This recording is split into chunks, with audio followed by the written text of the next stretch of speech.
சித்தர் பூமி. வணக்கம், நான் ஏஎல்பி ஜோதிடர் காயத்ரி.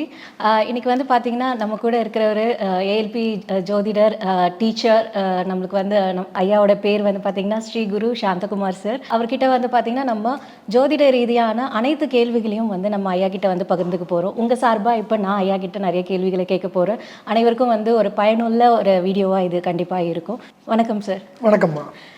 சார், இப்போது நம்மக்கிட்ட வந்து ஒரு கிளையண்ட் வந்து நம்மக்கிட்ட வராங்க. அவங்களுக்கு வந்து பார்த்திங்கன்னா பொதுவாக லைஃப்பில் வந்து எல்லா விதமான ஸ்ட்ரகிள்ஸும் ஃபேஸ் பண்ணிகிட்ருக்காங்க. ஒரு கிட்டத்தட்ட நான் ஒரு 15 வருஷம் நான் என்னோடய லைஃப்பில் வந்து கடன் ரீதியாக, உடல் ரீதியாக, அதே போல் வழக்கு, இந்த மாதிரியான விஷயங்கள் எல்லாத்தையும் நான் ஃபேஸ் பண்ணிக்கிட்டே இருக்கேன். இந்த விஷயம் எனக்கு எப்போ முடியும் அப்படின்ட்டு நம்மக்கிட்ட வந்து ஒரு ஆலோசனை கேட்குறாங்க. நம்ம இப்போது அந்த ஜாதகத்தை பார்க்கும்போது தெரியுது, இன்னும் ஒரு 10 வருஷத்துக்கு அந்த பிரச்சனை வந்து தொடர்ந்து இருக்கவே போகிறது அப்படின்னு நமக்கு தெரியுதுன்னும் பொழுது அவங்களுக்கு வந்து நம்ம சொல்கிறோம், இன்னும் 15 வருஷம் இப்படி தான்ப்பா இருக்க போகுது அப்படின்னு நம்ம சொல்லும் போது, நான் ஏற்கனவே இவ்வளோ நாள் கடந்து நான் தாக்கு பிடிச்சிட்டு இருக்கேன், நீங்களும் இப்போ மறுபடியும் இதே மாதிரி ஒரு விஷயத்தை நீங்கள் சொல்கிறீங்களே அப்படின்னும் போது நம்ம எந்த மாதிரி அவங்க கிட்ட அணுகணும்? பிரச்சனைகள் வந்து 15 வருஷமாக இருக்குது, 25 வருஷமாக இருக்குன்ற ஒரு பிரச்சனைன்னு ஒன்று இல்லைங்க.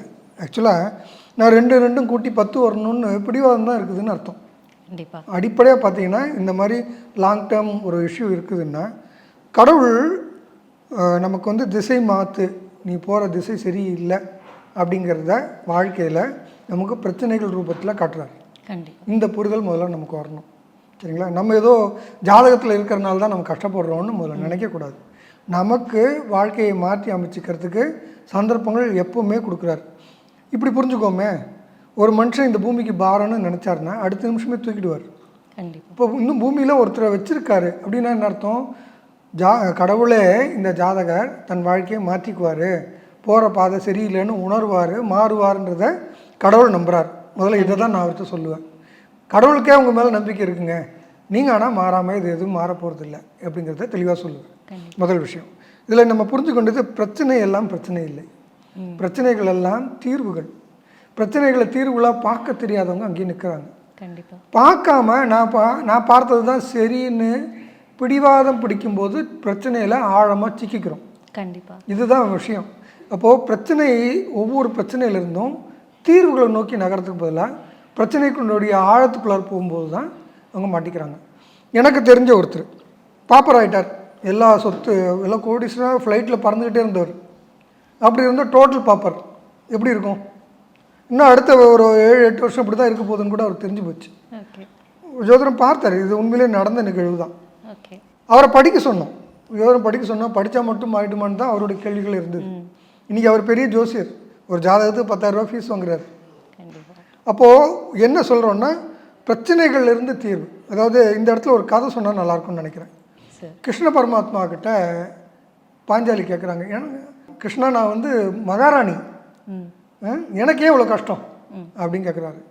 அதே தான் நானும் திருப்பி கேட்குறேன், நீ மகாராணிக்கே இவ்வளோ கஷ்டம்னா உன் நாட்டில் இருக்க எத்தனை பிரஜைகள் பெண்களுக்கு இந்த மாதிரி பிரச்சனைகள் இருக்கும், நீ என்றைக்காவது அவங்கள பற்றி யோசிச்சியான்னு கேட்குறாரு.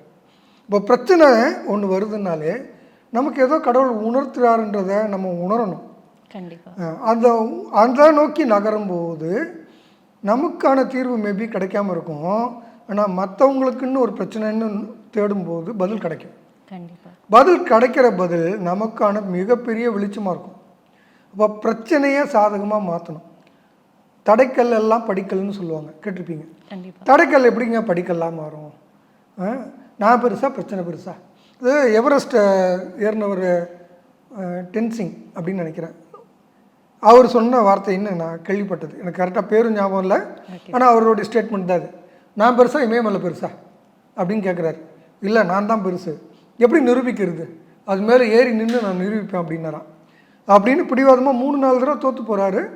4ஆவது தடவை தான் ஏறி நிற்கிறார். அதாவது நீங்கள் பிரச்சனைகள் மேலே ஏறி நிற்கும்போது பிரச்சனையை விட நீங்கள் பெருசாகிடுவீங்க. பிரச்சனை எவ்வளோ பெருசுன்னு பேசாதீங்க, நீங்கள் எவ்வளோ பெருசுன்னு பேசுங்க. அப்போ உங்களுடைய உணர்வுகள் நீங்கள் எங்கே மாறணும் அப்படிங்கிறத அதை பயன்படுத்தும் போது, பிரச்சனையை பயன்படுத்துகிறவங்க ஜெயிக்கிறாங்க. இப்போ நம்ம எல்லோரும் சொல்லுவோம், லக்னாதிபதி 8ல் நிற்கக்கூடாது. 8ல் நிற்கிறவங்களாம் தோற்றுட்டு விடாங்களா? பிரச்சனை தீராத பிரச்சனைகள் மாட்டிக்கிட்டாங்களான்னா அதை பயன்படுத்தி டாக்டர் ஆனவங்க உண்டு, அட்வொகேட் ஆனவங்க உண்டு, ஜட்ஜ் ஆனவங்க உண்டு, ரிசர்ச்சர்ஸ் ஆனவங்க உண்டு. இவங்கெல்லாம் அதை பயன்படுத்த தெரிஞ்சவங்களாக இருக்காங்க. இப்போ பிரச்சனைகளை பயன்படுத்தினா வாழ்க்கையில் ஜெயிக்கலாம். அப்போது அதாவது பிரச்சனை அப்படிங்கிறது வந்து பார்த்திங்கன்னா நம்மள வாழ்க்கையில் வந்து நம்மள ஒரு சரியான பாதையில் நடக்கிறதுக்கோ பக்குவப்படுத்துறதுக்கோ அப்படிங்கிறது சரியானதாக இருக்கும். இப்போது ஒரு குழந்தை நடக்க ஆரம்பிக்கும்போது 100 தடவை கீழே விழும்.